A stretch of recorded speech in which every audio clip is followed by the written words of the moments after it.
Welcome to FX Options University, recorded live at the International Securities Exchange, the world's largest equity options exchange. Join the industry's top trading professionals as they provide insight and strategies for trading in the currency markets using FX options. So let's say, for example, that we'd done that. We're going to do a really, I'll do a really easy example here. Let's say at the time we were evaluating, trying to take a counter position to equities. So, maybe we buy an out-of-the-money call. And, before the big decline of the 1st of May, and the market's hitting those profit targets on the upside, we've got a more robust bias to the downside here on the dollar yen, or YUK. So we have a potential opportunity. Traders may have done things. Let's say, for example, you'd bought the 94 puts expiring in July. Well, the 94 puts would cost at the time about $1.10, and they're currently worth about $5.50 or $5.25 or so. So we have the same kinds of big upside potential with an out-of-the-money option if we're able to hit our timing correctly with just a generic long put position. So pretty simple.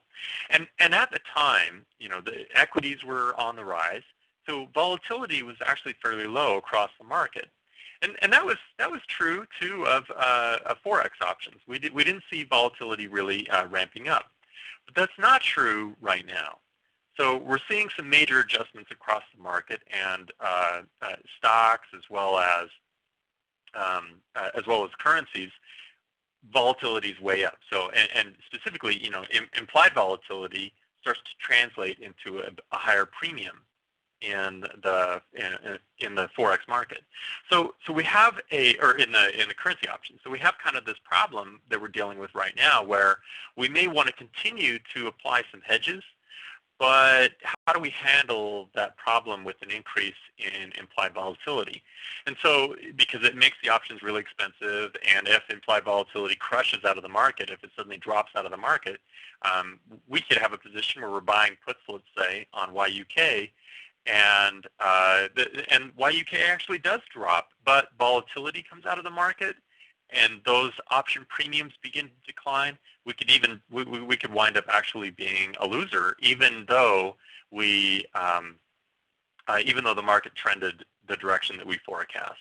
So there are a couple of ways in which we might think about that particular problem. And so as I go through a few trading examples today, I want to bring up some suggestions as to how would I handle that problem today if I were looking for opportunities to diversify into the currency options, or hedge into currency options as a way to protect against additional downside in the market, or to take advantage of specific situations that are occurring in the market today.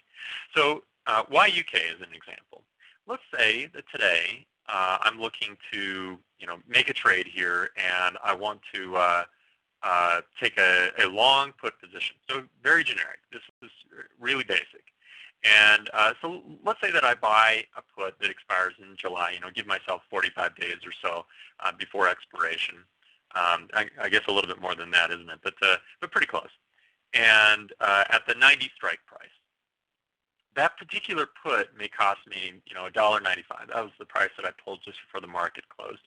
So $1.95 for that particular put, and it gives me a fair amount of time before expiration for the market to move my direction. And in fact, I know that if I were to hold this position all the way through expiration, I know that the market would have to close at least $1.95 below that strike price in order for me to break even. So I'm probably looking for something in the 88 range if I were to hold this all the way through to expiration. I don't have to do that, but if I were to do that, I'd want to be able to say that there's a probability that prices are going to break down below 88. Now, currently we have some fairly strong support there, so I might actually even wait for support to be broken before entering a trade like that. But if you're not as concerned about timing the market or using a support level to trigger your trade, then it wouldn't be unreasonable to take on a position like this, attempting to profit from further declines in the market in general. So, or I should say, from further from the market sentiment continuing to go the way that it has been going, which has been fairly poor. investor fear is very high, and so traders are moving out of risky investments into safer investments, and that's likely to sustain this particular trend that we're seeing here on YUK. But back to the price of that particular option. If we were to buy a put option here on YUK at the 90 strike price, and we were to pay $2 or $200 per contract, it's a pretty stiff premium, which is high historically compared to, because volatility is so high. So implied volatility is really high. That's kind of amplifying that time, the hazards of time value.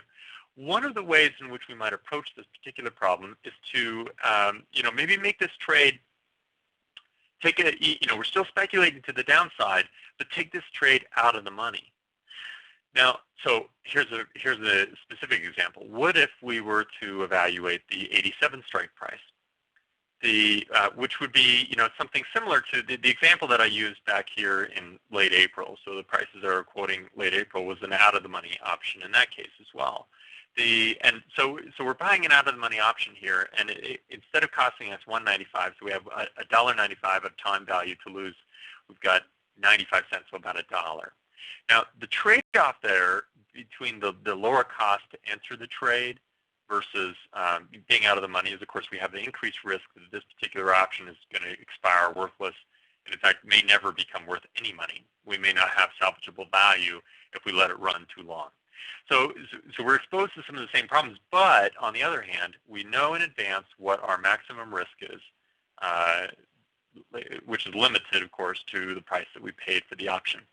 So the takeaway here is two things. We've got an option that acts and trading Forex options or currency options is very similar to trading equities or equity options. So they work in very much the same ways. We have similar trade-offs with at-the-money versus out-of-the-money options, and depending on market conditions, we may opt for one versus the other.